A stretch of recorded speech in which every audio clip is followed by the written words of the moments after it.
कभी भी किसी भी केस में ऐसा क्वेश्चन डिस्कस करना हो जिसमें trigonometric, algebraic, inverse trigonometric, logarithmic, inverse trigonometric, different type of two functions अगर दिए हैं तो उसको ट्रांसेंडेंटल इक्वेशंस बोलते हैं। और ट्रांसेंडेंटल इक्वेशंस को सॉल्व करने के लिए डिफरेंस कोई भी सेट मेथड नहीं है। तो सॉल्व करने के लिए दोस्तों या तो रेंज अप्लाई करते हैं और या फिर ग्राफ अप्लाई करते हैं। तो बहुत आसानी से इस क्वेश्चन को रेंज और ग्राफ से फोड़ा जा सकता है। तो अगर मैं sin x की रेंज की बात करूं तो रेंज क्या है डिफरेंट, -1 to 1 और y² + 2y + 3। इसको चेंज करिए दोस्तों, y + 1 होल स्क्वायर + 2 लिख सकते हैं। y + 1 होल स्क्वायर जो होगा वो हमेशा पॉजिटिव होगा।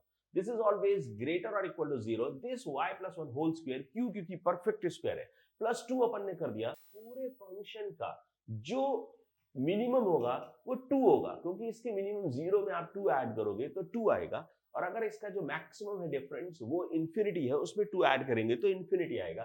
तो इसका ये जो इसकी जो रेंज आ रही है, या ग्रेटर और इक्वल टू 2 बोलिए, या इसकी जो रेंज है डिफरेंस वो 2 to इंफिनिटी है। तो राइट हैंड साइड की रेंज है 2 to infinity, left hand side की रेंज है -1 to 1। So there is no common values in left hand side and right hand side, that is why there is no solution. तो इसका answer आएगा दोस्तों no solution. क्यों?